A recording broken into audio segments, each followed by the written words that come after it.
Hello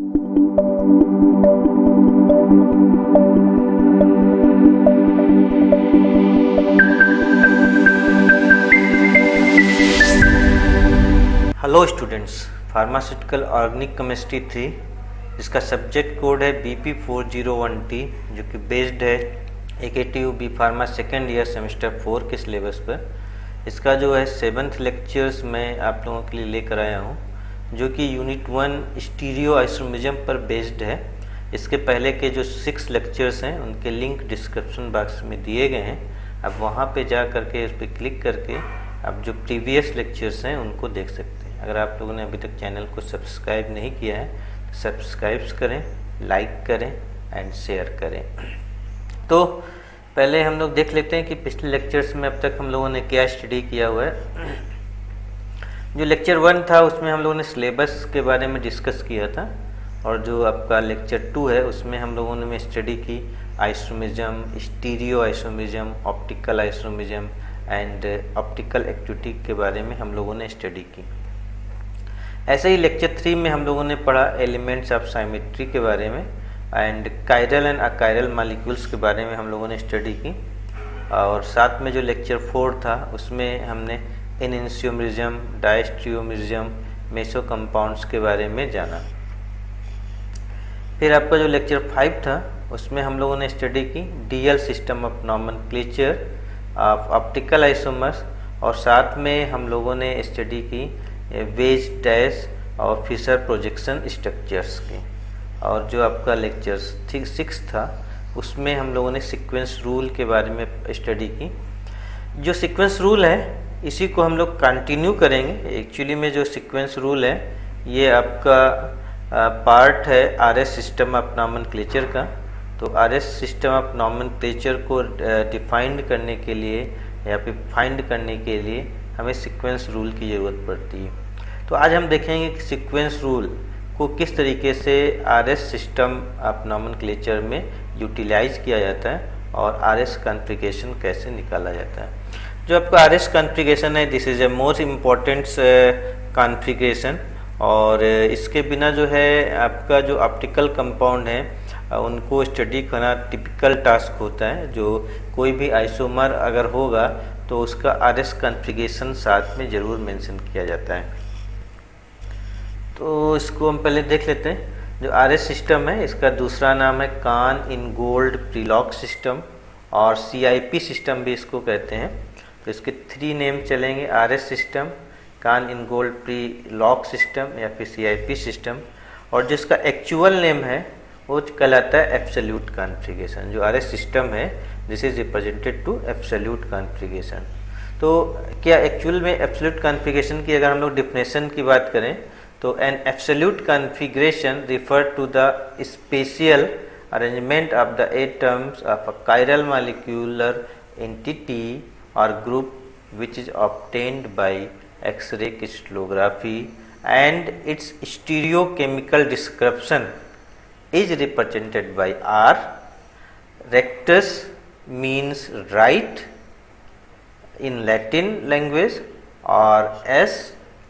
Sinisters means left in Latin respectively. तो जो absolute configuration है ये स्पेशियल रीअरेंजमेंट को रिप्रेजेंट करता है। जो एनेंशियोमर होते हैं उनके स्पेशियल रीअरेंजमेंट को रिप्रेजेंट्स करता है, नंबर 1 पॉइंट। और एक्चुअल में इसको जो फाइंड करने का तरीका होता है वो है एक्सरे क्रिस्टलोग्राफी। जो पहले किसी भी कंपाउंड का हम लोग क्रिस्टल बनाते हैं, क्रिस्टल बनाने के बाद उसका एक्सरे करते हैं। एक्सरे करने के बाद जो उसका 3D स्ट्रक्चर बनता है उसमें हम एक एनेंशियोमर को आर के नाम से रिप्रेजेंट करते हैं, और जो दूसरा एनेंशियोमर होता है उसको एस से रिप्रेजेंट करते हैं। आर जो वर्ड है ये लैटिन वर्ड रेक्टस से लिया गया। यहाँ पे जो कॉमन चीज़ आपको ध्यान रखनी है कि दोनों में आर सेम है, आर और आर यहाँ पर है, और तीसरा आर यहाँ पर भी है। तो लर्न करने का सही तरीका यही है, आर फॉर रेक्टस और आर फॉर राइट। तो इससे आप हमेशा याद रखेंगे। और राइट हमेशा, राइट की मीनिंग आपका क्लॉकवाइज होता है। राइट मीन्स क्लॉकवाइज, घड़ी की जो क्लॉकवाइज डायरेक्शन होती है दैट इज द राइट। तो ये लर्न करने का एग्जैक्ट प्रोसेस है।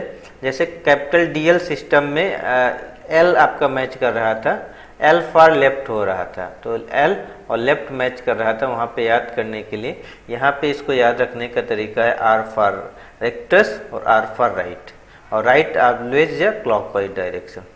और जो दूसरा एनेंशियोमर है वो आपका एस कहलाता है।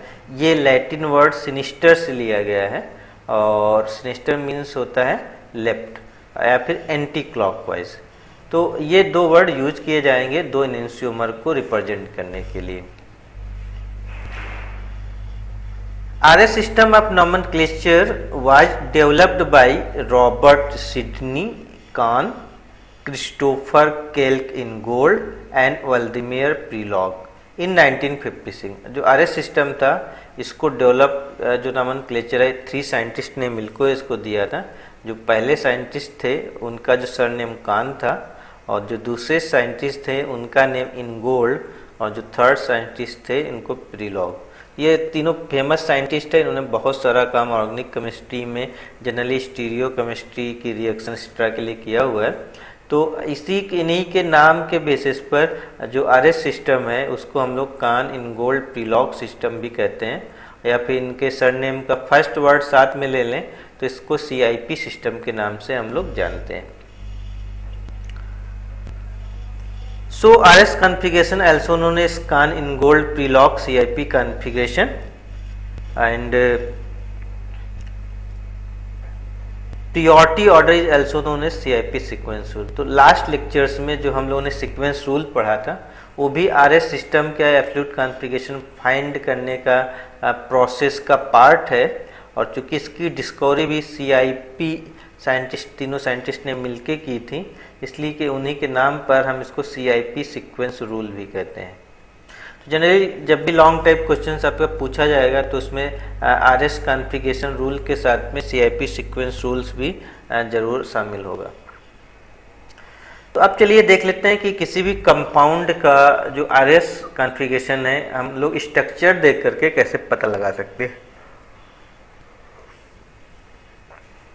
तो सबसे पहला काम होता है, कोई भी जैसे कंपाउंड दिया गया है उसमें हमें कायरल सेंटर चूज करना होता है। कोई एक कायरल सेंटर चूज करो, और चूज करने के बाद add sequence number from high mass number to low mass number of 4 attach atom of chiral centre as पर CIP सीक्वेंस रूल।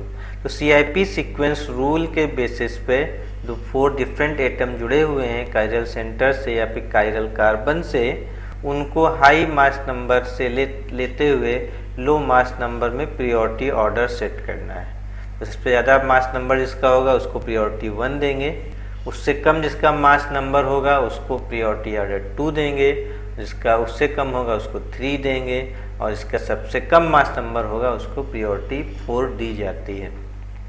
तो अगर आप लोगों ने सीक्वेंस रूल नहीं देखा हुआ है तो इस चैप्टर को, इस लेक्चर को अंडरस्टूड या समझने के लिए पिछला लेक्चर्स देखना अनिवार्य है, तभी सीक्वेंस रूल बेटर तरीके से समझ में आएगा। तो आप लोग सीक्वेंस रूल अगर नहीं क्लियर है तो प्रीवियस लेक्चर्स का लिंक डिस्क्रिप्शन बॉक्स में दिया गया है, उसको आप लोग ज़रूर देखें।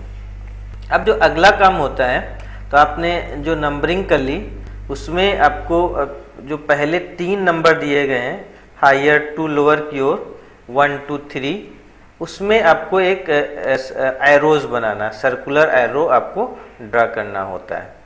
तो draw arrows from high priority to low priority, जैसे 1 2 3 है तो 1 से 3 की ओर हम एक एरोज ड्रा करेंगे।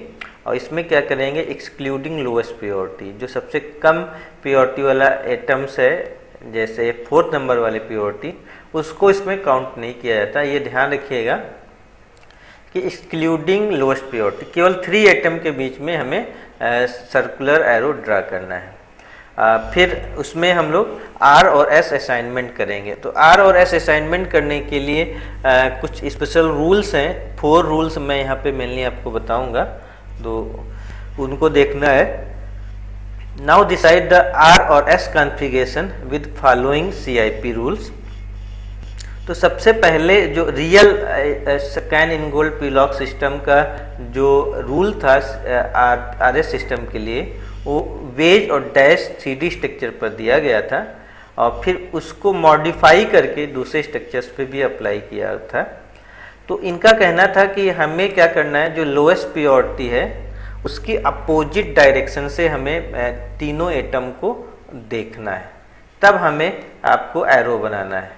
तो देखने के तरीके दो तरीके से हो सकते हैं। जैसे पेपर में आप डायग्राम बनाते हो, एक तो किसी चीज़ को पेपर के ऊपर से देखते हो, हमेशा पेपर से ऊपर से देखा जाता है, नीचे से तो आपको दिखाई नहीं देगा क्योंकि पेपर ट्रांसपेरेंट नहीं है। तो रूल्स जो बनाया गया था ऊपर से देखने के लिए बनाया गया था और कहा गया था कि लोएस्ट प्रायोरिटी जो है बिल्कुल बैक साइड में होनी चाहिए। तो उसके लिए ये रूल दिया गया, if lowest priority is Poynting back, जो लोएस्ट प्रायोरिटी है अगर ये बैक है यानी कि डैश बॉन्ड में है, then clockwise rotation has R configuration. Clockwise से मीनिंग यहाँ पे ऊपर से पिछले अभी स्लाइड में लिखा था आर फॉर राइट, तो क्लॉकवाइज रोटेशन है तो आपका आर कॉन्फिगरेशन होगा। और अगर एंटी क्लॉक रोटेशन है तब इसका कॉन्फिगरेशन आपका एस होगा। तो ये रूल्स आपको अच्छी तरह से याद रखना है। क्लॉकवाइज रोटेशन या फिर कह सकते हैं राइट रोटेशन पे आर कॉन्फिगरेशन होगा और एंटी क्लॉकवाइज रोटेशन में एस कॉन्फिगरेशन होगा। और इसके लिए एक और जो मेन कंडीशन है वो लोएस्ट प्रायोरिटी बैक साइड में होनी चाहिए या फिर डैश बॉन्ड में होनी चाहिए। आप जिधर से देख रहे हो, जनरली हम पेपर के ऊपर से देखते हैं तो उसके अपोजिट साइड में आपका लोएस्ट प्रायोरिटी हो सकती है। तो ये कई बार डैश बॉन्ड ना हो करके आपका जो सॉलिड बॉन्ड होता है वो भी यहाँ पे लोएस्ट प्रायोरिटी वाला हो सकता है, तो वहाँ पर भी रूल से अप्लाई होगा। मगर तब क्या होगा जब आपकी जो लोएस्ट प्रायोरिटी है अप साइड में हो जाए। अगर लोएस्ट प्रायोरिटी अप साइड में है तो आपको देखने का नज़रिया चेंज करना पड़ेगा। आपको क्या करना पड़ेगा, पेपर के बैक में जा करके आप देखोगे। तो जब हम किसी चीज़ को पेपर के बैक में जाकर देखते हैं, इसका मतलब ट्रांसपेरेंट अगर पेपर हो उस पर डायग्राम बनाया जाए तो आपका देखने का नज़रिया जस्ट उल्टा हो जाएगा। ऊपर से जो चीज़ देखोगे वो बैक साइड से देखने पर उसकी जस्ट उल्टा दिखाई देगी, तो आपका कॉन्फिगरेशन भी उल्टा हो जाएगा। तो यहाँ पर है if lowest priority is pointing front wedge bond then configuration is reverse. तो उस कंडीशन में जब आप पीछे से किसी मॉलिक्यूल को देख रहे हो और लोएस्ट प्रायोरिटी ऊपर की ओर है तो क्लॉकवाइज रोटेशन आर नहीं होगा। ठीक, जो सीआईपी का रूल है, सीआईपी रूल कहता है क्लॉकवाइज रोटेशन में आर कॉन्फिगरेशन होना चाहिए। अगर आप चूँकि बैक साइड से देख रहे हो तो आपका ये जस्ट उल्टा हो जाएगा, तो आर कॉन्फिगरेशन ना हो करके ये एस कॉन्फिगरेशन हो जाएगा। ऐसे ही आपका जो एंटी क्लॉक रोटेशन है वो आपका एस ना हो करके आपका हो जाएगा आर कॉन्फिगरेशन। तो ये दोनों नियम याद रखना है। अगर लोएस्ट प्रायोरिटी बैक साइड में है तो R for right, R for clockwise rotation, जो कि सीआईपी का रूल है। मगर यही रूल उल्टा हो जाता है अगर लोएस्ट प्रायोरिटी अप साइड में हो जाती है, आप किसी मॉलिक्यूल को बैक से देखते हो तब आपका कॉन्फिगरेशन रिवर्स हो जाएगा, उल्टा हो जाएगा। तो यहाँ पर देखो कि draw arrow from high priority to low priority 1 2 3 excluding lowest priority. हम लोग क्या करेंगे, सबसे पहले मेन काम करना है। एक एग्जांपल यहाँ पे लिया गया, कायरल सेंटर चूज किया गया। कायरल सेंटर में 4 एटम जुड़े हुए हैं, आयोडीन, ब्रोमीन, क्लोरीन और हाइड्रोजन। इनको हम प्रायोरिटी ऑर्डर सेट करेंगे। आयोडीन का मास नंबर सबसे ज़्यादा होता है इसलिए इसका प्रायोरिटी ऑर्डर नंबर 1 होगा। फिर ब्रोमीन का उससे कम होता है तो ब्रोमीन का प्रायोरिटी ऑर्डर 2 होगा। क्लोरीन का सबसे कम होता है इसलिए क्लोरीन का आयोडीन, ब्रोमीन, क्लोरीन के 3rd नंबर पे आएगा तो इसको 3rd नंबर देंगे। और जो लोवेस्ट है वो आपका हाइड्रोजन है तो इसको हम ऑर्डर देंगे 4। तो लोएस्ट प्रायोरिटी पॉइंटिंग। और दूसरी चीज़ देख रहे हैं, जो लोएस्ट प्रायोरिटी है वो कहाँ जा रही है, बैक साइड में जा रही है। यहाँ पे ये डैश से दिखाया गया बैक साइड में, तो रियल सीआईपी रूल यहाँ पे अप्लाई हो जाएगा। तो हम एक एरो लगाते हैं 1 से 3 की ओर, 1 से 3 की ओर। तो हम लोग एक एरो लगाते हैं 1 से 3 की ओर। अब ये देखो, ये जो एरो है क्लॉकवाइज डायरेक्शन में, जैसे घड़ी की सुई घूमती है वैसे क्लॉकवाइज डायरेक्शन में है, तो इसलिए आपका जो कॉन्फ़िगरेशन है वो आर कहलाएगा। ऐसे ही एक दूसरा एग्जांपल लेते हैं, यही इसी का एनेंशियोमर है, जिसमें आपका आप देख सकते हो ब्रोमीन और क्लोरीन का जो पोजीशन है वो इंटरचेंज हो गई है, और जो लोएस्ट प्रायोरिटी हाइड्रोजन है वो बैक साइड में ही है। तो लोएस्ट प्रायोरिटी आपका बैक साइड में दिखाई दे रहा है, इसलिए नंबरिंग सेम वैसे रहेगी, 1 आयोडीन की, 2 ब्रोमीन की, 3 क्लोरीन की और 4 हाइड्रोजन की होगी। मगर जब इस बार एरो लगाएंगे तो एरो आपका यहाँ पे चेंज हो जाता है। एरो आपका जो लगाते हैं, चूँकि पहले 1 पे जाना है और फिर 2 पे जाना है और फिर आपको जाना है किस पे, 3 पे जाना है। तो अब देख रहे हो जो ये आपका एंटी क्लॉकवाइज रोटेशन शो कर रहा है, इसलिए CIP रूल के हिसाब से आपका ये S कॉन्फ़िगरेशन होगा। तो जब भी आप कॉन्फ़िगरेशन लिखोगे, पेपर में क्वेश्चन पूछा जाता है, तो आपको ये कंडीशन आपको इतनी बतानी पड़ेगी कि हम ये लोएस्ट प्रायोरिटी कहाँ पे है और कौन सा रोटेशन हो रहा है, फिर बताओगे क्या कॉन्फ़िगरेशन है। अब अगर जो सेकंड रूल की बात करें तो यहाँ पर भी वही करेंगे। यहाँ पर भी मैंने सेम कंपाउंड लिया है, आयोडीन, ब्रोमीन, क्लोरीन, हाइड्रोजन बिल्कुल सेम लगे हुए हैं। मगर यहाँ पे जो मेन चीज़ आप देख रहे हो, जो हाइड्रोजन है वो डैश फॉर्म में ना हो करके वेज फॉर्म में है, तो ऊपर की ओर है। तो इस प्रकार यहाँ पर आप जो भी आप कॉन्फ़िगरेशन निकालोगे तो जो CIP रूल का यहाँ पे उल्टा कॉन्फ़िगरेशन लिखा जाएगा, और ये चीज़ आपको मेंशन करनी पड़ेगी। जब भी कॉन्फ़िगरेशन निकालोगे ये चीज़ मेंशन करनी पड़ेगी। तो लोएस्ट प्रायोरिटी पॉइंटिंग फ्रंट, यहाँ पे जो लोएस्ट प्रायोरिटी है वो ऊपर की ओर है, इसलिए जो भी हम लोग कॉन्फ़िगरेशन निकालेंगे वो आपका इसका उल्टा, जस्ट उल्टा हो जाएगा। तो यहाँ पे आप 1 2 3 की ओर अगर एरो बनाएं तो ये क्लॉकवाइज रोटेशन निकल रहा है, तो और CIP का जो मेन रूल है उसके हिसाब से इसका कॉन्फ़िगरेशन R होना चाहिए था।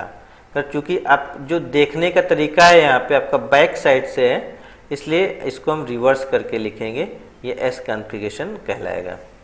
ऐसे ही इसी का एनेंशियोमर बनाया हुआ है, इसमें भी आपका जो H है ये फ्रंट में है, लोएस्ट प्रायोरिटी पॉइंटिंग फ्रंट में है, इसलिए यहाँ पर भी जो आप लोग कॉन्फ़िगरेशन निकालोगे वो इसका रिवर्स हो जाएगा। तो आप 1 2 3 की ओर लेते हुए एरो बनाओ, ये आपका 1 2 3 की ओर ऐसे एरो बनेगा, और ये एंटी क्लॉक है। तो CIP रूल तो कहता है एंटी क्लॉक लेफ्ट होता है, यानी कि ये S कॉन्फ़िगरेशन होना चाहिए। मगर चूँकि लोएस्ट प्रायोरिटी ऊपर की ओर है, इसलिए इसका कॉन्फ़िगरेशन भी रिवर्स हो जाएगा, S ना होकर के R कॉन्फ़िगरेशन होगा। तो जनरली जो CIP रूल था उसमें एग्जैक्ट रूल जो था वो आपका ये वाला था, पहला वाला जो यहाँ पे मैंने बनाया हुआ है, फर्स्ट टेबल बनाई हुई है, ये CIP का ओरिजिनल रूल है। और CIP रूल ये भी कहता है कि आप किसी दूसरे कंपाउंड को अगर निकालना हो तो उसको पहले कन्वर्ट करो, पहले CIP फॉर्म में कन्वर्ट करो, आपका जो लोएस्ट प्रायोरिटी है उसको बैक साइड में ले जाओ, इसके लिए कंपाउंड को आप रोटेट करो। मगर क्या होता है उसमें फिर कन्फ्यूजन होने लगता है, इसलिए कन्फ्यूजन होने से बेटर है कि हम लोग जो नया रूल्स है उसी को याद कर लें, उसके बेसिस में आसानी से ROS कॉन्फ़िगरेशन निकाल लें। तो कई बुक्स में जब आप स्टडी करोगे तो वहाँ पे जो रिवर्स वाला रूल ना दे करके इसका कन्वर्जन दिया होगा, पहले उसको कन्वर्ट करते हैं, फिर उसके बाद में जो है उसमें कॉन्फ़िगरेशन निकालते हैं, मगर दैट इज़ अ कन्फ्यूजिंग, तो इसलिए हमने उस पॉइंट को यहाँ पे नहीं दिखाया हुआ है। अब देखते हैं फिशर प्रोजेक्शन, यानी कि जो 2D स्ट्रक्चर होता है वहाँ पर RS कॉन्फ़िगरेशन कैसे निकालते हैं। तो यहाँ पर जो दो पीछे डायग्राम थे, उन डायग्राम को अगर कन्वर्ट किया जाएगा 2D में तो कुछ इस तरीके से निकल के आएंगे। जो पहला वाला रूल था वो कन्वर्ट किया जाएगा फिशर फार्मूले में, तो लोएस्ट प्रायोरिटी दो जगह पे जाती है, या तो अप जाएगी या फिर डाउन जाएगी। ऐसे जो आपकी वर्टिकल लाइन है ये आपका अप है और ये आपका डाउन है। तो अप या डाउन लोएस्ट प्रायोरिटी अगर है तो उस कंडीशन में CIP का रूल्स अप्लाई होगा। तो CIP का rules clockwise rotation R configuration होगा और anti clockwise rotation S configuration होगा। इसके एग्जाम्पल देख लेते हैं। तो कंसेप्ट वही रहेगा।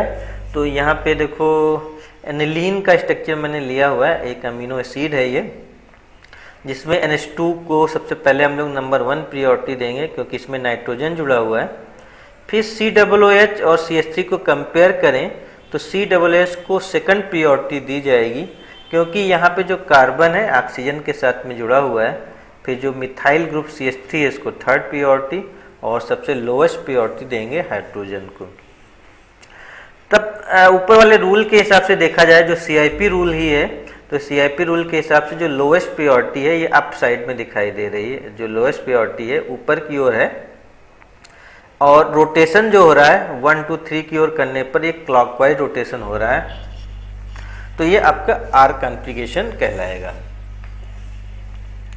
ऐसे ही इसका जो है इनिशियोमर मैंने बनाया हुआ है, बस क्या कर दिया है CH3 और NH2 के जो पोजीशन है उनको रिप्लेस कर दी गई, या फिर समझ सकते हो ये इसकी मिरर इमेज है। तो मिरर इमेज का कॉन्फ़िगरेशन अगर हम लोग बनाएं तो यहाँ पर भी जो लोएस्ट प्रियोरिटी है वो ऊपर की ओर दिखाई गई है, इसलिए सिंपल सा जो ऊपर वाला रूल है वो अप्लाई होगा यहाँ पे। तो अब क्या होगा, एरो हम पहले NH2 से होते हुए COOH को लेते हुए CH3 की ओर जाएंगे 1 2 3 और ये रोटेशन होगा एंटी क्लॉकवाइज, इसलिए ये S कॉन्फ़िगरेशन भी यहाँ पर रहेगा। फिर एक और एग्जांपल लिया है जिसमें आप देख सकते हो CHO ग्रुप अब लगा हुआ है और जो लोएस्ट प्रियोरिटी है वो आपकी डाउन साइड में है। नंबरिंग NH2 की 1, CHO की 2 और CH3 की 3 रहेगी। तो लोएस्ट प्रियोरिटी आपकी यहाँ पे डाउन साइड में दिखाई गई है। Lowest priority is down side और रोटेशन यहाँ पे हो रहा है क्लॉकवाइज डायरेक्शंस में, इसलिए आपका जो कॉन्फ़िगरेशन है वो R निकल के आएगा। फिर इसी की आपकी मिरर इमेज बना ली गई है, यानी कि इसका इनिशियोमर की हमने बात की है यहाँ पे। तो इनिशियोमर में अगर हम बात करें तो फिर वही कंडीशन है, जो लोएस्ट प्रियोरिटी है आपकी वो आपकी पॉइंटिंग डाउन साइड में है, इसलिए CIP रूल्स अप्लाई होगा सीधे सीधे यहाँ पर। और आपका एंटी क्लॉकवाइज यहाँ पे ऊपर रोटेशन निकल रहा है 1 2 3 करने पर, इसलिए S कॉन्फ़िगरेशन होगा। अब फिर वही क्वेश्चन उठता है कि अगर हाइड्रोजन ऊपर या नीचे ना हो करके लेफ्ट या राइट यानी कि हॉरिजेंटल लाइन में है तो क्या होगा। तो बेसिक कंसेप्ट से पीछे देखा था कि जैसे हाइड्रोजन अप होने पर कॉन्फ़िगरेशन आपका रिवर्स हो जा रहा था, तो सिमिलरली जो सेकंड वाला रूल है वो यहाँ पे अप्लाई हो जाएगा। तो इस रूल को हम इस तरीके से लिख सकते हैं, if lowest priority is pointing left और राइट, हॉरिजेंटल लाइन में अगर आपका लेफ्ट और आपकी लोएस्ट प्रियोरिटी है, हॉरिजेंटल लाइन आपकी ये होती है, तो अगर लेफ्ट है या फिर राइट साइड में लोएस्ट प्रियोरिटी है तो बस मेन मैटर उतना ही आएगा कि जो कॉन्फ़िगरेशन होगा, जो भी आप कॉन्फ़िगरेशन निकालोगे वो रिवर्स हो जाएगा, उसको उल्टा लिखना होगा। इसको क्यों लिखना होता है, ऐसा क्यों होता है, तो अभी आगे वाली स्लाइड्स में हम लोग 2 इंटर कन्वर्जन देखेंगे और रोटेशन देखेंगे, तो वहाँ पे बताएंगे कि ऐसा क्यों हो जाता है, रिवर्स क्यों हो जाता है। तो यहाँ पे आपका कॉन्फ़िगरेशन रिवर्स होने का मतलब है क्लॉकवाइज R ना रह जाएगा, क्लॉकवाइज डायरेक्शन अगर आप निकालोगे तो उसको R ना लिख करके आप S लिखोगे। पर जब भी ऐसे कॉन्फ़िगरेशन निकालोगे आपको रीजन बताना पड़ेगा, विदाउट रीजन बताए आपका आंसर अधूरा माना जाएगा। आप किसी भी कंपाउंड का जब RS कॉन्फ़िगरेशन निकाल रहे हो तो जो भी कंडीशंस हैं एग्जैक्टली बतानी पड़ेंगी कि इसका कायरल सेंटर ये है, नंबरिंग ये है और इसमें लोएस्ट प्रियोरिटी कहाँ है वो बताना पड़ेगा, फिर उसके बाद रोटेशन बताना पड़ेगा, फिर आप कॉन्फ़िगरेशन बताओगे। तो इतनी चीज़ें आपको डोनेट करनी लिखनी चाहिए आपके। ऐसे ही आपका जो एंटी क्लॉक रोटेशन भी रिवर्स हो जाएगा, S ना हो करके वो R कॉन्फ़िगरेशन लिखा जाएगा। तो यहाँ पर हम लोग एग्जाम्पल देख लेते हैं, हाइड्रोक्सी कार्बोक्सिलिक एसिड का ये एग्जाम्पल है यहाँ पे। तो सबसे पहले नंबरिंग की बात करें तो नंबरिंग में जो OH है, चूँकि OH में ऑक्सीजन है और ऑक्सीजन का मास नंबर कार्बन से ज़्यादा होता है, इसलिए इसको नंबर 1 देंगे। फिर जो COOH है ये कार्बन 2 ऑक्सीजन से जुड़ा हुआ है और जो तीसरा है वो केवल हाइड्रोजन से जुड़ा हुआ है, इसलिए COOH को हम सेकंड प्रियोरिटी देंगे और CH3 को थर्ड प्रियोरिटी और हाइड्रोजन को हम लोग 4th प्रायोरिटी पे रखेंगे। तो अब यहाँ पर जो मेन चीज़ देखनी है, जो 4 है आपका, ये 4th पोजीशन है, ये है लेफ्ट साइड में, ठीक है। तो लेफ्ट साइड में है, इसलिए जो भी आप कॉन्फ़िगरेशन निकालोगे वो हो जाएगा reverse, that configuration is reverse. तो यहाँ पे आपका जो रोटेशन दिखाई दे रहा है, तो क्लॉकवाइज रोटेशन यहाँ पे आप देख सकते हो आया हुआ है। तो क्लॉकवाइज रोटेशन आर नहीं होगा, क्योंकि लेफ्ट साइड में लोएस्ट प्रायोरिटी है, तो कॉन्फ़िगरेशन आर ना हो करके कॉन्फ़िगरेशन हो जाएगा आपका एस। ऐसे ही बाकी तीनों डायग्राम में देखो, तो यहाँ पे इसी का हमने फिर से मिरर इमेज बनाई है, इसका मतलब इनस्यूमर बनाया हुआ है, यहाँ पे मिरर लगा दें तो दोनों नॉन सुपर इम्पोजेबल इमेज बनाते हैं।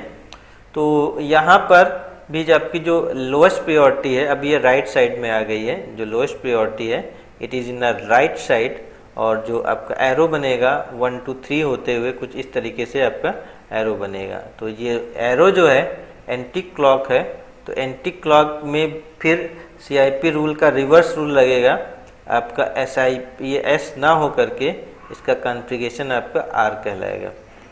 एक और एग्जांपल देख लेते हैं। यहाँ पे एल्डिहाइड लगा हुआ है और फिनाइल एल्डिहाइड का ये कंपाउंड है, OH की नंबरिंग 1 आएगी, क्योंकि CHO में C ऑक्सीजन से जुड़ा हुआ है इसलिए इसकी नंबर 2 रहेगा, और मिथाइल में केवल कार्बन हाइड्रोजन से जुड़ा हुआ है इसलिए इसका नंबरिंग 3 दी जाएगी और हाइड्रोजन की 4 दी जाएगी। तो यहाँ पर भी देख सकते हो कि जो लोएस्ट प्रायोरिटी है, जो ब्लू कलर का हाइड्रोजन है, ये आपका राइट साइड में है, तो इसलिए CIP का रिवर्स रूल लागू होगा यहाँ पर भी, कॉन्फ़िगरेशन इज रिवर्स, और this is called clockwise rotation. तो आपका जो क्लॉकवाइज रोटेशन है, और इसको हम क्या कहेंगे, कहेंगे इसको एस कॉन्फ़िगरेशन का नाम दिया जाएगा। This is called S configuration. ऐसे ही आपका बात करें आपका इसके इनस्यूमर की, यहाँ पे हम लोग इनस्यूमर की अगर बात करते हैं, दिस इज इनस्यूमर यहाँ पे बनता हुआ दिखाई दे रहा है। तो जो H है, OH है, CH3 है, CHO है, इसमें आपका जो H है आपको दिखाई दे रहा है लेफ्ट साइड में, जो लोएस्ट प्रायोरिटी है, this is in the left side, configuration is reverse दिखाई दे रहा है।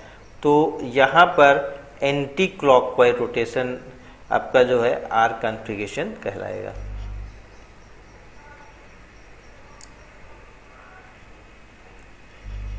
नेक्स्ट इज जो RS सिस्टम है, कान इनगोल्ड प्रीलॉक सिस्टम और CIP सिस्टम है, इंटरचेंज करने पर क्या इफेक्ट आता है उसको हम लोग यहाँ पर देखेंगे। Effect of interchanging of atom और groups of atom on RS configuration. Absolute configuration is reversed by interchanging any two adjacent atom or groups of atom and further interchanging of one more adjacent atom, further absolute configuration change। तो अगर हम लोग किन्हीं neighbour के जो दो atom या atom के ग्रुप हैं उनको इंटरचेंज कर देते हैं, तो क्या होता है, ये अपना जो कॉन्फ़िगरेशन है चेंज कर लेते हैं। यानी कि स्टार्टिंग कंपाउंड अगर आर कॉन्फ़िगरेशन का है तो इंटरचेंज करने पर एस कॉन्फ़िगरेशन बन जाए, और फिर से किन्हीं दो एटम को चेंज कर दो तो फिर कॉन्फ़िगरेशन चेंज हो जाएगा। तो किन्हीं भी दो नेबर्स के एटम को जितनी बार आप इंटरचेंज करोगे, हर बार आपका उसका जो कॉन्फ़िगरेशन है वो रिवर्स हो जाएगा, उल्टा हो जाएगा। जैसे आप यहाँ पर आप देख सकते हो कि आर एलानिन का एग्जाम्पल लिया हुआ है, और इसमें आप देख सकते हो नंबरिंग NH2 की 1 है, COOH की 2 है, CH3 की 3 है और हाइड्रोजन की 4 है। तो यहाँ पर इसका कॉन्फ़िगरेशन आप निकालने की कोशिश करो तो आप देख सकते हो जो ये एरो बनना है, ये बनना है क्लॉकवाइज डायरेक्शन में, यानी कि, और जो लोएस्ट प्रायोरिटी है अप साइड में है, इसका मतलब ये CIP रूल फॉलो कर रहा है, तो आपका कॉन्फ़िगरेशन आर निकल के आता है आपका। अब हमने यहाँ पे हाइड्रोजन जो 4th पोजीशन पे है, NH2 जो 1 प्रायोरिटी पे है, इन दोनों की इंटरचेंज कर देते हैं। फर्स्ट इंटरचेंज कर दिया गया है, तो इंटरचेंज करने पर NH2 ऊपर आ जाता है, H4 आ जाता है। तो अब यहाँ पे देखते हो जो H4 है ये आपका राइट साइड में आ गया है, राइट साइड में है, और राइट साइड में रिवर्स CIP रूल्स अप्लाई होता है। तो रिवर्स CIP रूल्स जब अप्लाई करोगे तो 1 नंबरिंग यहाँ पे 1 2 3 है, तो इसका रोटेशन आप कुछ ऐसे बनाओगे, दिस इज़ द रोटेशन, इस तरीके से आप रोटेशन बनाओगे और ये S एलानिन S कॉन्फ़िगरेशन इसका निकल करके आएगा। अब अगर हम फिर से किन्हीं भी 2 एटम्स को रोटेट करें, तो यहाँ पर हम 2 और 3 को रोटेट कर रहे हैं, आप किसी को भी रोटेट कर सकते हो, 1 3 को रोटेट कर सकते हो, 2 4 को रोटेट कर सकते हो, या फिर 1 4 को रोटेट कर सकते हो, किसी को रोटेट करो तो हर बार कॉन्फ़िगरेशन आपका चेंज होगा। तो अगर हम 3 और 2 को यहाँ पे रोटेट कर दें तो यहाँ पे देख सकते हो कि जो CH3 है वो आपका नीचे आ गया है और जो COOH है वो आपका CH3 के को रिप्लेस करके आ गया है। अब फिर से इनमें अगर हम कॉन्फ़िगरेशन निकालने की कोशिश करें, अब भी यहाँ पे देख रहे हो जो लोएस्ट प्योरिटी है वो हाइड्रोजन्स की वो आपका राइट साइड में है, इसलिए रिवर्स CIP रूल्स अप्लाई होगा। तो रिवर्स CIP रूल्स के हिसाब से 1 2 3 नंबरिंग NH2 की 1 होगी, COOH की 2 और CH3 की 3।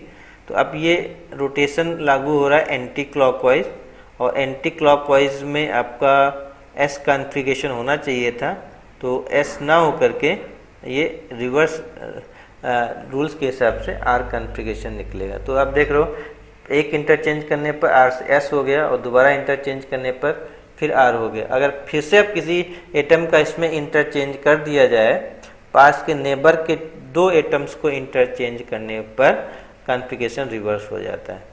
और अगर बिल्कुल अपोजिट कर दिया जाए, या ऊपर वाले को नीचे कर दें या लेफ्ट वाले को राइट कर दें, तो तब ये आपका सेम कॉन्फ़िगरेशन ऑब्टेन्ड होता है।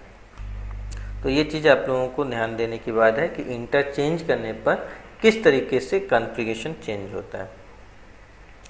ऐसे ही अब हम लोग बात कर लेते हैं रोटेशन की, effect of rotation of atom और groups of atom on RS configuration. Absolute configuration is reversed by each 90 degree rotation of atom or group of atom। अब अगर हम पूरे मॉलिक्यूल को रोटेट करा दें 90 डिग्री पर तो क्या होगा, तो इसका कॉन्फ़िगरेशन भी रिवर्स हो जाएगा। अगर पहले शुरुआत में R है तो S हो जाएगा, तो पहले 90 डिग्री पर रोटेट करने पर रिवर्स हो जाएगा और फिर से 90 डिग्री रोटेट कर दें, यानी कि एंगल 180 डिग्री हो जाए तो फिर से रिवर्स हो जाएगा। इस तरीके से 3 सिमिलर कंडीशन निकलेंगे। किसी मॉलिक्यूल को 0 डिग्री पर जो कॉन्फ़िगरेशन है, फिर 180 डिग्री पर जो कॉन्फ़िगरेशन होगा, और फिर 360 डिग्री पर जो कॉन्फ़िगरेशन होगा और सेम होगा। ऐसे ही 90 डिग्री पर और 270 डिग्री पर जो रोटेशन होगा वो आपका डिफरेंट होगा। तो चलो समझते हैं इसको एग्जाम्पल के थ्रू। तो यहाँ पर फिर से हमने R एलानिन लिया हुआ है और इसको हमने पूरे मॉलिक्यूल को 90 डिग्री पर क्लॉकवाइज डायरेक्शन में रोटेट कर दिया है। तो जिससे क्या हुआ है, जहाँ पे हाइड्रोजन था वहाँ पे आ गया है CH3, ये आपका हाइड्रोजन के स्थान पे CH3 आ गया है, और जहाँ पे NH2 था वहाँ पे हाइड्रोजन हो गया है, जहाँ पर COOH था वहाँ पर NH2 आ गया है, और जहाँ पे NH2 था वहाँ पे COOH आ गया। तो सारे मॉलिक्यूल अपने स्थान से 90 डिग्री घूम गए। अब दोनों का कॉन्फ़िगरेशन निकाल के देखते हैं। अगर पहले कंपाउंड का, स्टार्टिंग कंपाउंड का कॉन्फ़िगरेशन आप निकालो तो यहाँ पे NH2 को नंबर 1, COOH को नंबर 2, CH3 को नंबर 3 देंगे, और लोएस्ट प्रायोरिटी अप साइड में ऊपर है, तो यानी कि CIP रूल ये फॉलो करेगा, और 1 2 3 क्लॉकवाइज रोटेशन R कॉन्फ़िगरेशन कहलाएगा। मगर जैसे इसको 90 डिग्री पर रोटेट कर देते हैं तो आपकी जो लोएस्ट प्रायोरिटी जो अप साइड में थी वो आपकी राइट साइड में आ जाती है। इसका मतलब यहाँ पे रिवर्स CIP रूल्स अप्लाई होगा। Here it is follow reverse CIP rule. तो रिवर्स CIP रूल्स के हिसाब से यहाँ पे जो रोटेशन है, रोटेशन तो सेम है, कोई दिक्कत नहीं। यहाँ पे क्लॉकवाइज रोटेशन है, क्लॉकवाइज रोटेशन होने पर हम इसको R नहीं कहेंगे। दिस इज अ, चूँकि रिवर्स है तो configuration is called S configuration. ऐसे ही फिर से 90 डिग्री पर रोटेशन करो, यानी स्टार्टिंग के हिसाब से, यानी कि 180 डिग्री रोटेशन हो जाएगा। तो 180 डिग्री रोटेशन करने पर क्या होता है, आप देख सकते हो कि फिर जो हाइड्रोजन है डाउन साइड में आ गया है, चूँकि डाउन साइड में आ गया इसलिए CIP रूल फॉलो होगा। यहाँ पे 1 2 3 करने पर आपका एक क्लॉकवाइज रोटेशन बनता है और ये आर्क एनालिन्स निकलता है। एक चीज़ और देखते हो, जब हम 2 बार 90 डिग्री पर यहाँ पे रोटेशन करते हैं तो इसके सारे मॉलिक्यूल रिवर्स हो जाते हैं। जो ऊपर हाइड्रोजन था वो नीचे आ गया है, COOH ऊपर चला गया है, NH2 और CH3 दोनों आपके रिवर्स हो जाते हैं। तो इस तरीके से जो पहला डायग्राम है ये वाला और जो ये लास्ट वाला डायग्राम है ये आइडेंटिकल डायग्राम कहलाएंगे। ऐसे ही आगे अगर फिर से आप रोटेट करते रहो, यानी जो ये थर्ड डायग्राम बना हुआ है इसको फिर से आप रोटेट करो तो रोटेट करने पर जो कंपाउंड बनेगा वो S कॉन्फ़िगरेशन होगा। और इसके बाद जब फिर से 90 डिग्री पर जब इसको आप रोटेट कर दोगे तो वापस हम स्टार्टिंग स्टेज में आ जाएंगे, तो उसका कॉन्फ़िगरेशन R होगा। तो इस तरीके से इसका रोटेशन चलता रहता है। तो CIP रूल्स मैंने एक यहाँ पे चूँकि रिवर्स CIP रूल प्रपोज किया हुआ है, मगर CIP रूल कहता है कि अगर कोई भी लोएस्ट प्योरिटी अप साइड में नहीं है, डाउन साइड में नहीं है, तो पहले या तो उसको इंटरचेंज करो या फिर उसका रोटेशन करो या फिर दोनों करो। एक बार इंटरचेंज करो और एक बार रोटेशन करो।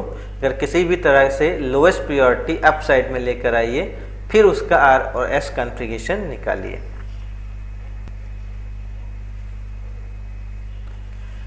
RS सिस्टम कान इनगोल्ड फ्री लॉक सिस्टम में आगे जो एक चीज और हम लोगों को जाननी है, find absolute configuration using above rules 1 by 1 of all chiral centre. अगर कोई एक ऐसा कंपाउंड है जिसमें एक से ज़्यादा कायरल सेंटर है तो वहाँ पे RS कॉन्फ़िगरेशन कैसे निकाला जाएगा वो हम लोग यहाँ पे देख लेते हैं। तो यहाँ पर कॉन्फ़िगरेशन निकालने का जो तरीका है वो है,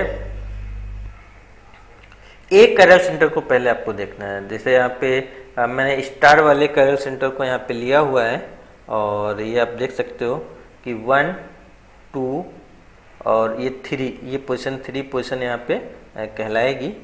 तो 1 2 3 और 4 OH को हम लोग 1 कहेंगे। क्यों कहेंगे? क्योंकि ऑक्सीजन है हाईएस्ट मास नंबर यहाँ पे।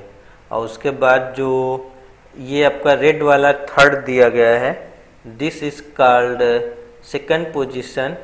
और जो COOH ब्लू कलर वाला है वो आपका सेकंड पोजीशन दिया जाएगा। क्यों दिया जाएगा? क्योंकि कार्बन यहाँ पे डबल बॉन्ड से जुड़ा हुआ है, तो इसका मतलब डबल बॉन्ड में हम इसको 2 ऑक्सीजन के इक्विवेलेंट मानते हैं और तीसरा जुड़ा हुआ है ये OH के साथ में। तो ये वाला कार्बन 3 ऑक्सीजन से जुड़ा हुआ है। और इधर रेड वाले कार्बन की बात करें तो ये एक ऑक्सीजन से इधर जुड़ा हुआ है और एक कार्बन से जुड़ा हुआ है, एक हाइड्रोजन से जुड़ा हुआ है। इसलिए ब्लू वाला चूंकि 3 ऑक्सीजन है तो ये हायर प्योरिटी वाला मास नंबर वाला कंपाउंड होगा, इसलिए ब्लू COOH को सेकंड प्योरिटी देंगे और रेड कलर वाले कार्बन को हम थर्ड प्योरिटी देंगे और हाइड्रोजन की तो फोर्थ प्योरिटी होगी। तो अब यहाँ पर कॉन्फ़िगरेशन आप फाइंड कर सकते हो। आपका रोटेशन दिखाया जा रहा है एंटी क्लॉकवाइज डायरेक्शन में और जो लोएस्ट प्योरिटी है वो है लेफ्ट साइड में।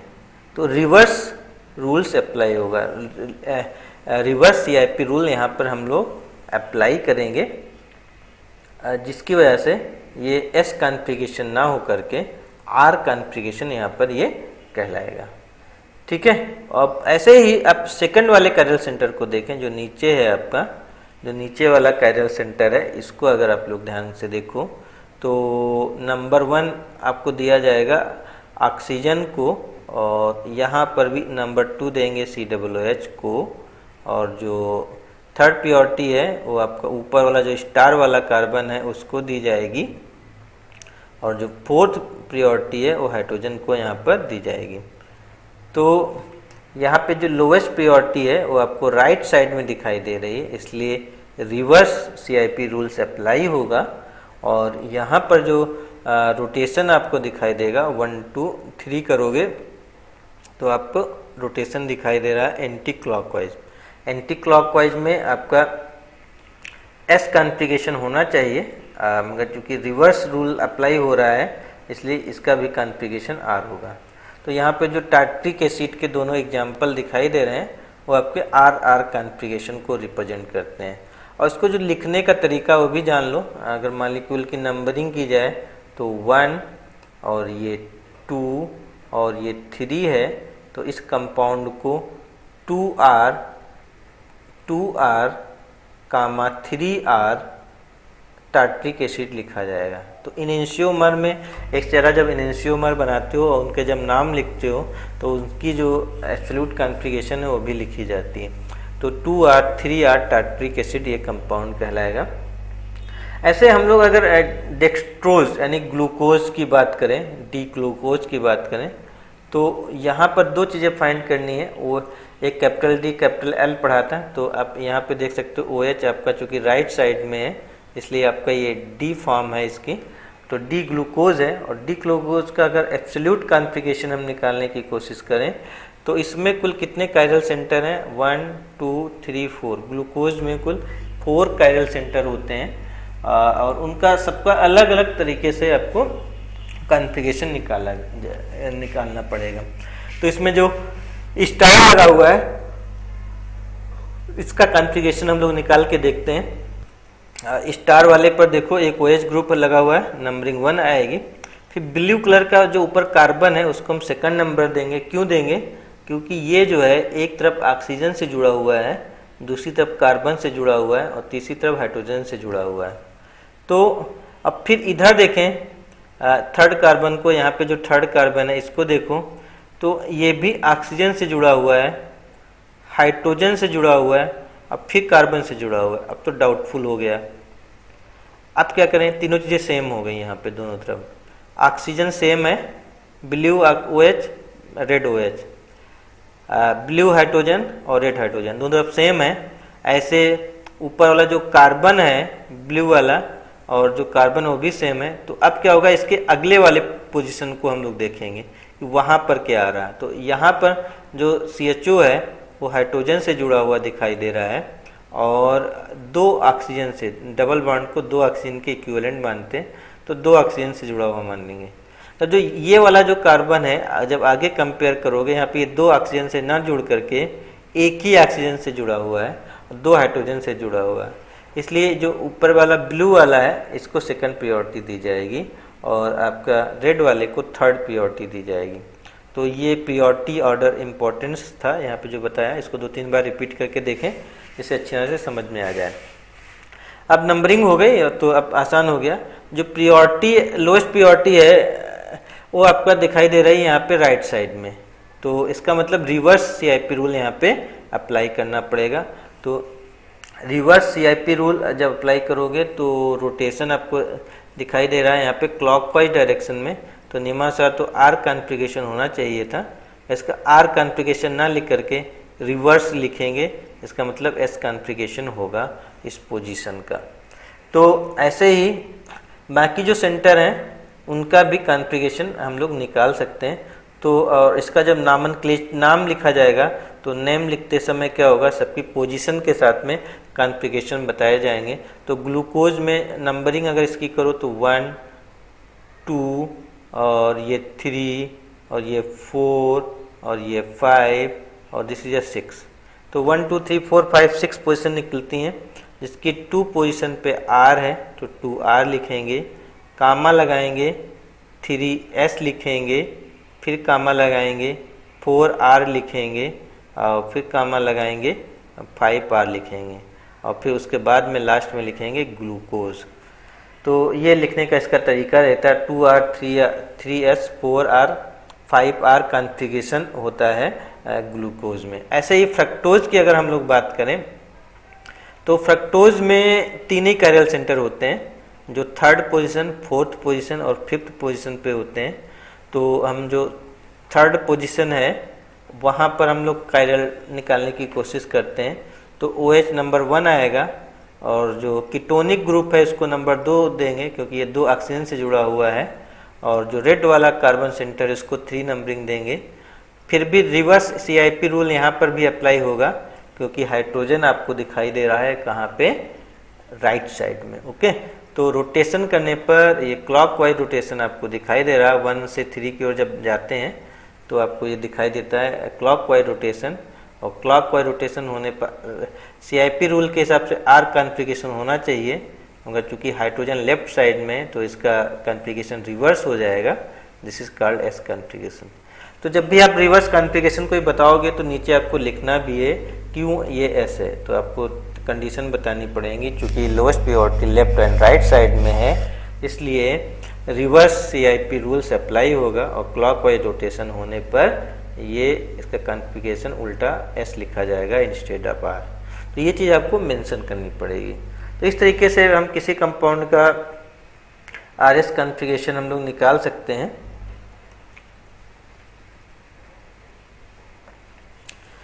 पिछले लेक्चर्स में हमने एक बात कही थी, correlation of wedge dash and Fischer structure with absolute configuration. तो पीछे वेज डैश को फिशर स्ट्रक्चर में कैसे कन्वर्ट किया है ये हमने बताया था आपको। अब क्या होता है, कई बार वेज डैश कंफ्यूज करते हैं, उनका RS कॉन्फ़िगरेशन निकालना कॉम्प्लिकेशन हो जाता है। इसलिए आपको करना क्या होता है, आप उसको फिशर स्ट्रक्चर में कन्वर्ट करने के बाद भी कॉन्फ़िगरेशन निकाल सकते हो। We can also find absolute configuration by converting wedge dash structure in Fisher projection। तो यहाँ पे देखो वेज एंड डैश नोटेशन दिया गया है पहले कंपाउंड का। इनकी अगर सीक्वेंस रूल निकालने की कोशिश करें तो S नंबर 1 प्योरिटी पे होगा, CH2 H2 पर होगा, CH3 3 होगा और हाइड्रोजन 4 पे होगा। तो ये वेज एंड डैश नोटेशन है। इसमें मैंने आप लोगों को बताया था पिछले लेक्चर में कि जो सॉलिड बॉन्ड हैं उनको वर्टिकल लाइन में बना लेते हैं। तो यहाँ पे सॉलिड लाइन को वर्टिकल लाइन में कर लेते हैं, CH2H ऊपर आ जाएगा और H नीचे आ जाएगा। फिर जो वेज वाला एटम है उसको 90 डिग्री अपोजिट डायरेक्शन में रोटेट कर देते हैं जैसा यहाँ पे दिखाया गया है, और फिर इसी के अपोजिट में डैश वाले एटम को लिख करके हम जो है सॉलिड बॉन्ड बना लेते हैं। तो इस तरीके से जो 3D स्ट्रक्चर है 2D स्ट्रक्चर्स में कन्वर्ट हो जाता है। और अब इसका हम लोग कॉन्फ़िगरेशन निकाल लेते हैं। अब इसमें लोएस्ट प्रायोरिटी डाउन साइड में है चूँकि, इसलिए ये CIP रूल को फॉलो करेगा और ये क्लॉकवाइज रोटेशन होने पर आपका इसका कॉन्फ़िगरेशन R होगा। जैसा यहाँ पे हमने इसका R कॉन्फ़िगरेशन यहाँ पे ये दिखाया हुआ है। तो इसका मतलब जो स्टार्टिंग कंपाउंड है वेज में वो भी R होगा। अगर रूल याद है तो यहाँ पर भी आप चाहो तो रोटेशन निकाल सकते हो। 1 2 3 आपका ऐसे करके निकल रहा है। ये आपका आ रहा है क्लॉकवाइज डायरेक्शंस में, क्लॉकवाइज डायरेक्शन है तो R कॉन्फ़िगरेशन निकल के आएगा। पीछे हमने जो रूल पढ़ाया था कि उसमें जो लोएस्ट प्रायोरिटी डाउन साइड में होना चाहिए, और यहाँ पे लोएस्ट प्रायोरिटी डाउन साइड में नहीं दिखाई दे रही, इसलिए कन्फ्यूजन हो रहा था कि क्या रूल्स अप्लाई करें। तो उस कंडीशन में बेटर ऑप्शन था कि कंपाउंड को हम 2D में कन्वर्ट कर लें फिर निकालें। तो जब भी कन्फ्यूजन हो तो आपको 3D को 2D में कन्वर्ट करके कॉन्फ़िगरेशन निकालना है। तो एक रूल यहाँ पे थर्ड रूल भी बताया जा सकता है कि अगर लोएस्ट प्रायोरिटी डाउन साइड में नहीं है और जो आपका प्लेन में है, पेपर के प्लेन में है, तब भी जो है CIP का फर्स्ट रूल अप्लाई होगा। CIP का ओरिजिनल रूल जो है वो अप्लाई होता है। तो इस तरीके से आप लोग वेज डैश को फिशर स्ट्रक्चर में कन्वर्ट करके भी RS कॉन्फ़िगरेशन निकाल सकते हो। कुछ और एग्जाम्पल देखें तो पिछले वाली स्लाइड में हमने कुछ एग्जाम्पल लिए थे। तो यहाँ तो आप देख सकते हो लोएस्ट प्रायोरिटी बैक साइड में है और नंबरिंग OH की 1, डबल बॉन्ड की 2 और सिंगल बॉन्ड की 3 करेंगे तो क्लॉकवाइज रोटेशन यहाँ पे निकलेगा। तो ये आपका R कॉन्फ़िगरेशन कहलाएगा। ऐसे सेकंड डायग्राम में भी OH को नंबर 1, डबल बॉन्ड को नंबर 2, सिंगल बॉन्ड को नंबर 3 और हाइड्रोजन बैक साइड में है लोएस्ट प्रायोरिटी। तो यहाँ पर भी R रोटेशन करने पर क्लॉकवाइज निकल रहा है और ये R कॉन्फ़िगरेशन कहलाएगा। थर्ड डायग्राम में भी अगर देखो तो यहाँ पे तो OH को नंबर 1 प्रायोरिटी दी जाएगी। फिर अगर हम यहाँ पे देखें दोनों के कार्बन सेम दिखाई दे रहे हैं तो बड़ी दिक्कत है कैसे चूज करें। फिर उसके बाद अगली पोजीशन पे देखें तो वहाँ पर भी कार्बन सेम दिखाई दे रहे हैं। और जब ये वाली पोजीशन देखते हैं लास्ट वाली, यहाँ पे डिफरेंस दिखाई देता है। इधर OH है इसलिए हाई प्रायोरिटी होगा, यहाँ पे केवल CH3 है इसलिए लोएस्ट प्रायोरिटी होगी। तो OH जिस साइड में उसको सेकंड प्रायोरिटी देंगे और जो जिधर केवल CH3 है लास्ट में तो उसको हम लोग थर्ड प्रियोरिटी देंगे। इसलिए एक एक कार्बन को हम लोग कंपेयर करते जाते हैं और जहाँ पे जिस साइड में मास नंबर ज़्यादा होता है उसको जो हाईएस्ट प्रियोरिटी दी जाती है। तो यहाँ पर भी आप देख सकते हो कि जो लोएस्ट प्रियोरिटी है जो बैक साइड में है CIP रूल अप्लाई होगा एज सच, और क्लॉकवाइज रोटेशन जो है आपका आर कॉन्फ़िगरेशन कहलाएगा। फिर ऐसे ही आपका ये जो साइक्लिक कंपाउंड है इसमें दो सेंटर दिखाई दे रहे हैं। पहला सेंटर तो सेम पास वाले की तरह है, तो OH की नंबर 1 प्रियोरिटी दी जाएगी और इधर CH2OH लगा हुआ उसको सेकंड, और केवल सिंगल बॉन्ड वाले की तरफ को आपको दी जाएगी थर्ड प्रियोरिटी। तो ये आपका थर्ड प्रियोरिटी वाला पोर्शन है और ये आपका सेकंड प्रियोरिटी वाला। और यहाँ भी क्लॉकवाइज रोटेशन आपका आर कॉन्फ़िगरेशन को रिप्रेजेंट करेगा। तो ये क्लॉकवाइज रोटेशन यहाँ पे आपका हो रहा है, और चूँकि हाइड्रोजन बैक साइड में है इसलिए ये भी आपका CIP रूल फॉलो करेगा क्लॉकवाइज आर। अगर नीचे वाले सेंटर को देखें, इसमें जो लोएस्ट प्रियोरिटी वाला है वो हमने बनाया नहीं है। कभी कभी ऐसे ही बना होता है कि जो एक प्रियोरिटी गैप कर दी जाती है, या तो डैश बना दिया जाता है तो वेज बना दिया जाता है। तो यहाँ पे डैश बना हुआ है, तो आपको अंडरस्टूड होना चाहिए कि अब जो हाइड्रोजन बचा हुआ है वो कहाँ जाएगा, वो डैश में जाएगा। तो हाइड्रोजन यहाँ पे डैश में अंडरस्टूड आपका रहेगा। तो अब यहाँ पर अगर हम लोग देखें नंबरिंग दें तो OH का नंबरिंग 1 होगा, और ये जो CH2 वाला जो पोर्शन है ये वाला पोर्शन ये आपका नंबर 2 जाएगा, और ये वाला जो पोर्शन है नंबर 3 जाएगा, और हाइड्रोजन नंबर 4 जाएगा। तो आपका रोटेशन आपका देख सकते हो इस साइड में होगा, क्योंकि यहाँ पर भी जो लोएस्ट प्रियोरिटी है बैक साइड में है इसलिए CIP रूल को सीधे सीधे फॉलो करेगा, और ये anti clockwise rotation S configuration को रिप्रेजेंट करेगा। तो यहाँ पे कोई दिक्कत नहीं है। ऐसे एक एग्जाम्पल और लिया है, इसमें NH2 की प्रियोरिटी नंबर 1 होगी। फिर अगर हम बेंजीन रिंग को देखें तो ये आपका 3 कार्बन से जुड़ा हुआ है, एक 2 डबल बॉन्ड के कार्बन और फिर यहाँ पे एक कार्बन, जबकि जो आपका ब्लू कलर से आइसोप्रोपाइल ग्रुप है उसमें कार्बन 2 कार्बन से जुड़ा हुआ है और एक हाइड्रोजन से जुड़ा हुआ है, इसलिए बेंजीन रिंग को हाई प्रियोरिटी दी जाएगी। तो NH2 1 प्रियोरिटी का, बेंजीन रिंग 2 प्रियोरिटी और आइसोप्रोपाइल 3 प्रियोरिटी पर रहेगा। और यहाँ पर भी जो लोवेस्ट प्रियोरिटी अप साइड दिखाई दे रही है, तो यहाँ पर भी सीधा सीधा CIP रूल अप्लाई होगा 1 2 3 की ओर। हम लोग ऐसे एरो लगा के देखेंगे तो आपका ये एंटी क्लॉक निकलता है, तो आपका एस कॉन्फ़िगरेशन रहेगा। अब चूंकि हम लोग जो स्टूडेंट्स कहाँ के, बी फार्मा के हैं, तो बी फार्मा में हमारी जो बहुत सारी ड्रग्स होती हैं और वो होती हैं इनेंशियोमर वाली ड्रग्स होती हैं, उनका एक इम्पोर्टेंस होता है। तो कई सारी मेडिसिन है मार्केट में, उसमें से हमने 2 एग्जाम्पल आप लोगों के लिए आए हुए हैं कि आपका जो है किस तरीके से 2 इनेंशियोमर्स में से एक इनेंशियोमर ज़्यादा पावरफुल होता है और वो कौन से कॉन्फ़िगरेशन का है। तो पहले हमने एक ड्रग्स ली है प्रोपेनालॉल। जो प्रोपेनॉल है ये एक बीटा ब्लॉकर ड्रग्स कहलाती है और ये हाई ब्लड प्रेशर मेडिसिन में यूज की जाती है। हाई ब्लड प्रेशर है या फिर आपका हार्ट अटैक के जो पेशेंट होते हैं वहाँ इसको दिया जाता है। तो इसमें आप देख सकते हो बहुत बड़ा मॉलिक्यूल है, यहाँ पे एक कायरल सेंटर दिखाया गया है, ये आपका कायरल सेंटर है जिसमें OH को हम लोग नंबर 1 देंगे, यहाँ पे इसकी नंबर 1 आ जाएगी। फिर आगे यहाँ पे देखें तो दोनों तरफ ये कार्बन कार्बन सेम है। फिर अगले पोजीशन पे देखें यहाँ पे नाइट्रोजन जुड़ा हुआ है, यहाँ पे ऑक्सीजन जुड़ा हुआ है।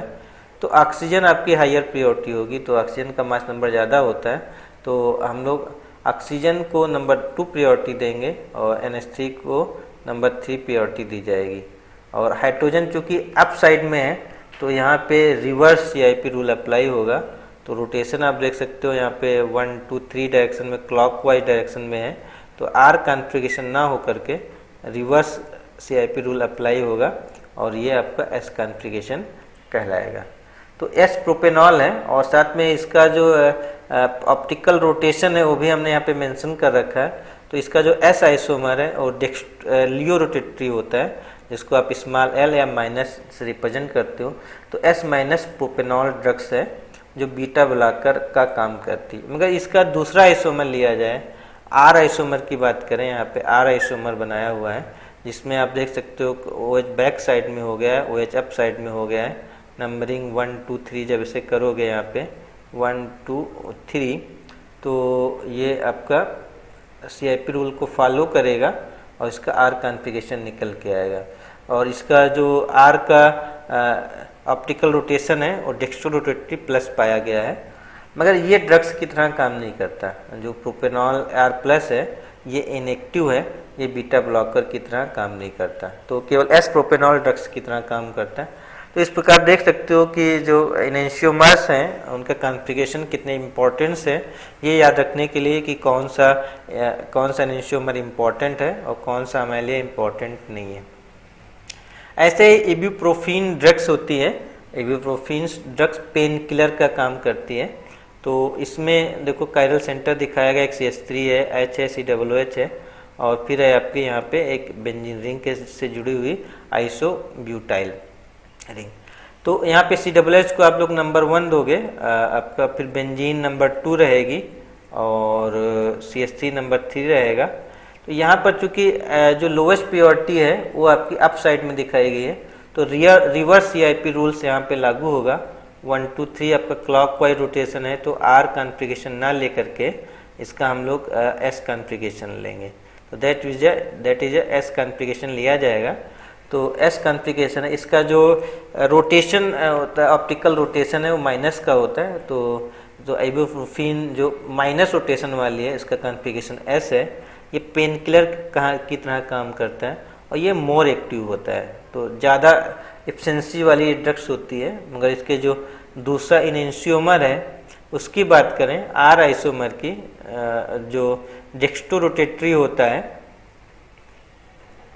जो कि आपका डेक्स्ट्रो रोटेटरी है इबुप्रोफेन, ये भी पेन किलर की तरह काम करता है, मगर इसकी जो एक्टिविटी होती है वो होती है बहुत कम। ऐसे और भी कई सारी मेडिसिन हैं मार्केट्स में जो ऑप्टिकली एक्टिव होती हैं और उनका एक इनेंशियोमर मोर एक्टिव होता है और दूसरा इनेंशियोमर लेस एक्टिव होता है। कई बार तो दूसरा इनेंशियोमर आपका पॉइजन का भी काम करता है। तो this is important to find out enantiomerism for the new drugs developments. Okay, तो ये था आपका आज का लेक्चर जिसमें हमने एक बहुत ही इम्पॉर्टेंट टॉपिक्स को स्टडी किया, RS कॉन्फ़िगरेशन को। और यहाँ पे जो RS कॉन्फ़िगरेशन को बताने का तरीका है ये यूनिक मेथड है और ये मेथड जनरली बुक्स में आपको कहीं दिया हुआ नहीं मिलेगा। तो आप लोग ये 4 जो रूल्स बताए वेज के लिए, वेज में एक मेन रूल और दूसरा रिवर्स रूल, ऐसे ही फिशर के लिए एक मेन CIP रूल, दूसरा रिवर्स रूल, तो उनको आप याद करके बहुत आसानी से किसी भी कंपाउंड का RS कॉन्फ़िगरेशन निकाल सकते हैं। तो ये था lectures RS configuration. Next lecture में हम लोग कुछ और रिएक्शन के बारे में बात करेंगे। तो कायरल जो मॉलिक्यूल से रिएक्शन है उनके बारे में हम लोग पढ़ेंगे। तो तब तक आपके जो पिछले लेक्चर्स हैं उनको रिवाइज करें, पूरा लेक्चर देखें, चैनल को सब्सक्राइब्स करें, लाइक करें और साथ में जो अपने कलीग्स स्टूडेंट्स हैं उनको भी फॉरवर्ड्स करें, जिससे वो लोग भी समय से लेक्चर देख करके बेटर नॉलेज गेन कर सकें। तो मिलते हैं नेक्स्ट लेक्चर्स में।